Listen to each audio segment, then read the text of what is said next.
एक गीत से शुरुआत करता हूँ। आए हैं ओशो, आए हैं ओशो, आनंद ही आनंद लाए हैं ओशो। प्यासी थी पृथ्वी, सूना था अंबर, ध्यान का सावन लाए हैं ओशो। जीवन को जीना प्रभु तुमने सिखाया, होश का दीपक हमको थमाया। जीवन में गरिमा लाए हैं ओशो, आए हैं ओशो। मन की ये गांठें तुमने ही खोली, ध्यान समाधि से भर दी हैं झोली। धरती को स्वर्ग बनाए हैं ओशो, आए हैं ओशो। दिल के तंबूरे पर तेरी ही धुन है, तेरी ही चाहत तेरी लगन है। चरणों में लौ हम लगाए हैं ओशो, आए हैं ओशो। तुमने दिया है जीवन को नर्तन, सारा जग लागे वृंदावन। श्याम की मुरली सुनाए हैं ओशो, आए हैं ओशो। धर्म की दी एक नई परिभाषा, नव संन्यास से जोड़ी आशा। हंसता हुआ धर्म लाए हैं ओशो, आए हैं ओशो, आए हैं ओशो। आनंद ही आनंद लाए हैं ओशो। प्यासी थी पृथ्वी, सूना था अंबर, ध्यान का सावन लाए हैं ओशो। हम सब महासौभाग्यशाली हैं। ओशो के संग समझो समय का विभाजन हो गया, ओशो पूर्व और ओशो पश्चात। हजारों साल से धर्म और अध्यात्म का जो रूप दुनिया में प्रचलित था, और ओशो के बाद वह बिल्कुल ही बदल गया। एक वैज्ञानिक चिंतन मनन के साथ, गहरी समझ के साथ, जिसमें कोई पूर्वाग्रह नहीं है, किसी श्रद्धा समर्पण की, विश्वास की कोई आवश्यकता नहीं है। यहाँ तक कि नास्तिक का भी स्वागत है, वह भी ध्यान का प्रयोग कर सकता है, अपने भीतर डूब सकता है। लोग कहते जरूर हैं कि ईसा मसीह से समय का विभाजन हुआ, before Christ and after Christ, लेकिन आप गौर से देखेंगे ऐसी कोई खास बात थी नहीं। ईसा मसीह ने कोई मौलिक क्रांतिकारी संदेश नहीं दिया। ओशो के साथ केवल अध्यात्म में नहीं, जीवन के प्रत्येक आयाम में एक नई दृष्टि उजागर हुई। और जैसे जैसे समय बीतता जा रहा है, ओशो की बात ज़्यादा से ज़्यादा लोगों को डाइजेस्ट होने लगी। उनके समसामयिक लोग ज़्यादा विरोधी थे, रूढ़िवादी, परंपरावादी थे। धीरे धीरे जैसे समझ बढ़ रही है, समय बीत रहा है, स्पष्ट हो रहा है कि ओशो ने जो कहा है वह सत्य है। आज इस शुभ अवसर पर विज्ञान भैरव तंत्र की 2 विधियां हम करेंगे। याद रखिएगा, भगवान शिव भी अपने जमाने के ऐसे ही वैज्ञानिक दृष्टा थे, लेकिन कालांतर में उनकी सारी विधियां खो गईं। लोगों ने नाम ही नहीं सुना कि विज्ञान भैरव तंत्र भी कोई शास्त्र है, नाम ही नहीं सुना। भगवान शिव के पूजा पाठ चलते हैं, मूर्तियां बनती हैं, मंदिर बनते हैं, जिसके लिए उन्होंने कभी कहा ही नहीं। उन्होंने जो सूत्र दिए हैं वे अद्भुत हैं, उसमें पूजा पाठ तो कहीं आती ही नहीं है। आज के सूत्र, आज हम 2 प्रकार की विधियां करेंगे। पहली विधि है, मुंह को थोड़ा सा खुला रखकर मन ही मन जीभ के बीच में चित्त को स्थिर करो। फिर इसी में दूसरा हिस्सा है, अथवा जब श्वास चुपचाप भीतर आए, श्वास की ध्वनि जो कि हकार जैसी है, उसे गौर से सुनो। यह है विधि नंबर 43। दूसरी है विधि नंबर 38। उसके भी 2 हिस्से हैं। ध्वनि के केंद्र में स्नान करो, मानो जलप्रपात की अखंड ध्वनि में स्नान कर रहे हो, अथवा कानों में अंगुली डालकर नादों के नाद, अनाहत नाद को सुनो। ये विधियां श्रवण से संबंधित हैं। मैंने आपसे कहा था ना, भगवान शिव कहीं नहीं कहते पूजा पाठ करो, कि मंदिर बनाओ, कि तीर्थ यात्रा करो, कि पवित्र नदी में स्नान करो। सीधी सरल सी बात कह रहे हैं, सुनो। और सुनते सुनते सुनते वह परम ध्वनि, अस्तित्व का संगीत सुनाई पड़ने लगता है। 12 विधियां। क्यों इतनी सारी विधियां? क्योंकि श्रवण में हम बहुत कमजोर हैं, लगभग हम सुनते ही नहीं। कल संतोष स्वामी चुटकुला सुना रहे थे कि एक आदमी के एक्सीडेंट में दोनों कान कट गए, अस्पताल गया, प्लास्टिक सर्जन ने कहा आप चिंता ना करो, हम किसी और से बॉडी पार्ट्स के डोनेशन लेते रहते हैं, तो आपको दूसरे कान लगा देंगे। कई व्यक्ति हैं जिनकी अचानक डेथ हो जाती है, जिन्होंने बॉडी डोनेट की है, कोई अंग डोनेट किए हैं, तो आप चिंता ना करिए, जब भी हमको मिलेगा कोई कान डोनेट तो हम आपको बुला लेंगे। 15 दिन बाद उसको खबर आई कि आप आ जाइए। नए कान उसको फिट कर दिए गए, बड़ा प्रसन्न हुआ। अगले दिन उसका फ़ोन आया डॉक्टर साहब के पास कि कहाँ के रद्दी कान आपने लगा दिए। उसने कहा क्यों? एक बहुत सुंदर महिला, उसका हार्ट अटैक से डेथ हो गई थी, ये उसके कान है। उस आदमी ने कहा अब मैं समझा, इनमें सुनाई तो पड़ता, समझ कुछ नहीं आता। लेडीज के गुण तो लेडीज के गुण रहेंगे, कुछ समझ नहीं आता कोई क्या कह रहा है। चारों तरफ दुनिया में देखो, पति कुछ कह रहा है, पत्नी कुछ समझ रही है, पत्नी कुछ कह रही है, पति कुछ और ही समझ रहा है, बाप कुछ कहता है, बेटा कुछ और समझता है, कई बार तो ठीक उल्टा। और हैरान होता है पिता कि मैंने ऐसा कब कहा था। ठीक वैसे ही बुद्ध पुरुष कुछ कहते हैं और उनके अनुयायी कुछ समझते हैं। मुल्ला नसरुद्दीन खूब शराब पीता था। गांव के लोगों ने जाके शिकायत की मस्जिद के मौलवी से कि आपका सम्मान करता है, इज्जत करता है, कम से कम आप जाकर उसको समझाओ, मर जाएगा, उसका लिवर खराब हो गया। मौलवी गया,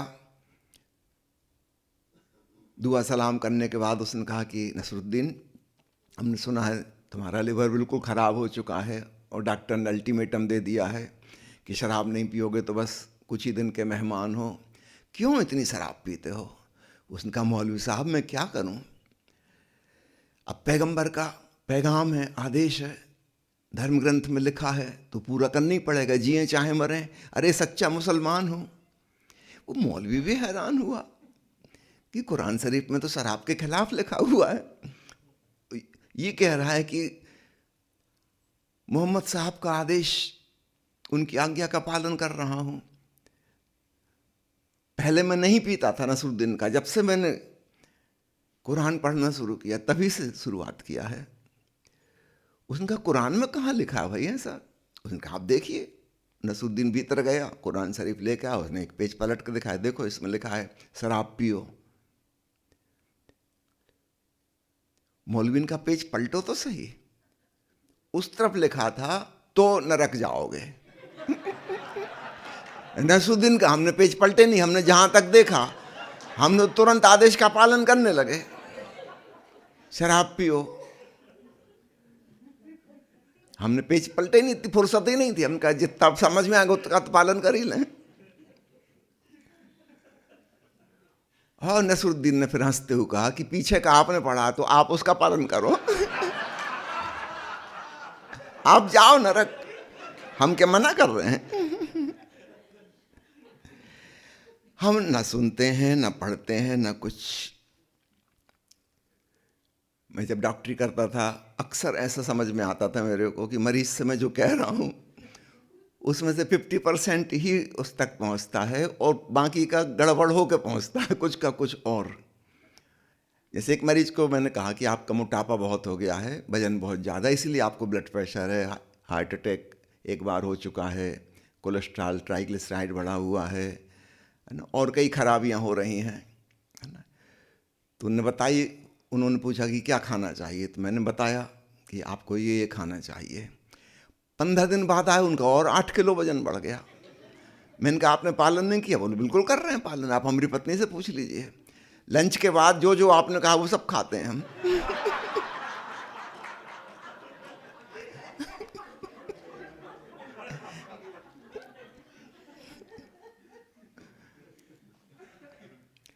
हमें गौर से सुनना सीखना पड़ेगा, अर्थात हमारे भीतर विचार ना चल रहे हैं तो ही ये बात बनेगी, वरना नहीं बनेगी। अगर हमारे भीतर ऑलरेडी कुछ चल रहा है तो वो हमारे ज़्यादा निकट है, हम अपने ही मन की बकवास सुनेंगे, बाहर के व्यक्ति की बिल्कुल छूट जाएगी बात।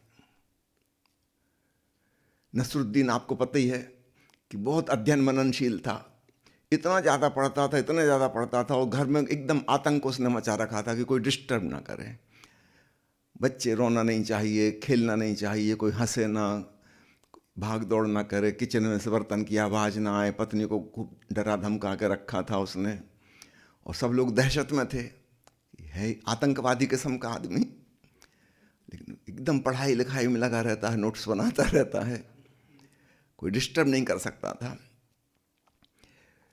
एक दिन पत्नी अपने बच्चों सहित फिल्म देखने गई, मेट रात का सेकंड शो, कोई 1 बजे रात को वापस लौटे। जैसे ही उसके वापस लौटने पर कुछ शोरगुल हुआ, नेचुरली 3 घंटे के बाद चुपचाप बैठी बैठी आई थी वापस, बच्चे भी बकबक कर रहे, पत्नी भी कुछ को। नसरुद्दीन एकदम गुस्से में आया, क्यों हल्ला मचा रही हो? उसने कहा देखते नहीं कमरे का सारा सामान चोरी चला गया है, कुछ नहीं बचा कमरे में, सब, तुमको तो होश ही नहीं, अपनी किताबें पढ़ते रहे, चोर आके सब लूट के ले गए। नसरुद्दीन का बदतमीज औरत, जब चोरों ने तक मेरा इतना ध्यान रखा कि डिस्टर्ब नहीं किया, मैं पढ़ाई में मगन था, तू मेरी अपनी पत्नी है, तू तो इतना ख्याल रखा कर।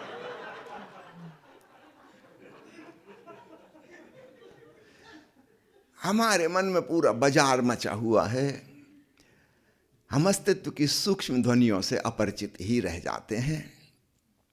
भगवान शिव कह रहे हैं, भाव करो कि जलप्रपात के नीचे तुम खड़े हो, ऐसा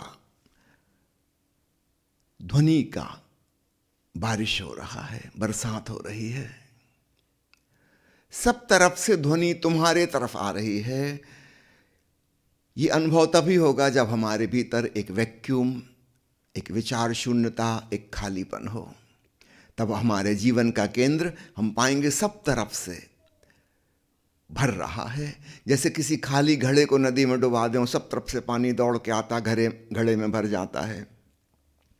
कुछ ऐसा एहसास होगा कि हमारा शरीर एक खाली बर्तन, और न केवल जलप्रपात ऊपर से गिर रहा है, सब तरफ से हमारी तरफ अनहदनाद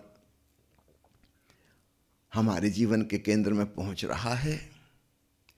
और इसी में भगवान शिव दूसरी बात भी कहते हैं, अथवा अपने कानों को बंद कर अनहदनाद को सुनो। पहली विधि में हम भाव कर रहे थे कि सब तरफ से नाद हमारी तरफ आ रहा है, दूसरे में हम भाव कर सकते हैं कि हमारे जीवन के केंद्र से ध्वनि तरंगें पैदा हो रही हैं और सारे ब्रह्मांड में फैल रही हैं। बीच में अथवा शब्द है, तो सामान्यतः हम ये सोचेंगे विज्ञान भैरव तंत्र पढ़ के कि इसमें से चाहो तो ये विधि करो, चाहे तो वो विधि करो। ओशो ने इसको समझाया, इसका ये भावार्थ नहीं है, दोनों को करना है। तुम चाहो तो थोड़ी देर एक को करो, थोड़ी देर दूसरी को करो, फैलाओ और सिकड़ाओ, एक्सपेंशन एंड कॉन्ट्रैक्शन। वो ऐसा ही हो जैसे हम श्वास लेते हैं और छोड़ते हैं। और ओशो ने जो नाद ब्रह्म ध्यान विधि बनाई, उसमें दोनों चीजों को उन्होंने रखा। हथेलियों की गति के साथ धीरे धीरे धीरे भाव करो कि फैल रहे, ध्वनि सब तरफ जा रही है, रेडिएशन हो रहा है। और फिर हथेलियों को पलट के उल्टी दिशा में हथेलियों को नाभि के पास लाओ और भाव करो कि सब तरफ से ध्वनि तरंगें तुम तक आ रही हैं। बड़ा ऊर्जा का आदान प्रदान ब्रह्मांड के संग हो रहा है। तो जैसे सांस आ जा रही है इस विराट वायुमंडल में, ऐसा आवागमन चल रहा है ध्वनि रूपी जीवन ऊर्जा का।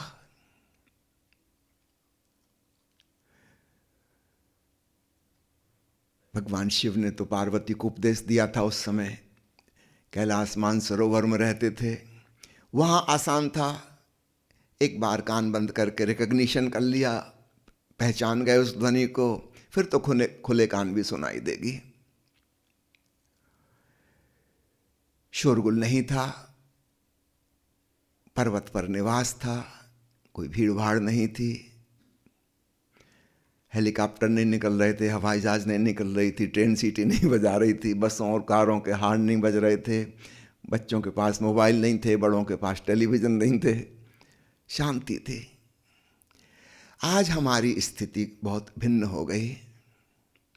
अगर हमें अपने घर में यह प्रयोग करना है तो सबसे अच्छा हो एक साउंड प्रूफ कमरा बना लें, जो कि आसान है। डबल दरवाज़ा और डबल खिड़की कांच की हो जाए तो बाहर की 99% आवाज़ आनी बंद हो जाती हैं। अथवा उससे भी आसान ईयर प्लग्स। ओशो जब स्वयं ध्यान शिविर लेते थे, आप पढ़िएगा कैवल्य उपनिषद में, निर्वाण उपनिषद में, ओशो कहते थे रुई का फाहा, कॉटन पीस कान में लगाने के लिए और आंखों पे काली पट्टी बांधने के लिए। उस जमाने में ईयर प्लग हमारे देश में नहीं मिलते थे, तो हम रुई लगा लें, हल्का सा तेल उसमें लगा हो ताकि वो उसका रूखापन हमारे भीतर की त्वचा को डैमेज ना करे, चिकनाहट उसमें रहे, उससे साउंड प्रूफनेस उसकी बढ़ जाएगी, त्वचा में कहीं इरिटेशन भी नहीं होगा। यहाँ ईयर प्लग अब तो बहुत अच्छे सब जगह मिलने लगे, ज़्यादा आसान, स्पंज का छोटा सा टुकड़ा कान के भीतर दबा के उसको डाला, भीतर जाके वो फूल जाएगा, वो कान को बिल्कुल पैक कर लेगा। चाहे आप ट्रेन में यात्रा कर रहे हो, चाहे प्लेन में, आप वहाँ भी नाद को सुन सकते हैं, भरे बाजार में सुन सकते हैं। एक कान में लगा लें, एक कान संसार के लिए, दूसरा कान परमात्मा के लिए, ताकि बाहर के आपके क्रियाकलापों में भी डिस्टरबेंस ना हो। बाहर की भी सुने, भीतर की भी सुने। और एक बार हम नाद में डुबकी लगाना सीख जाते हैं, फिर हमें पता चलता है ना वह बाहर है, ना वह भीतर है, वह सर्वत्र है, सब जगह है।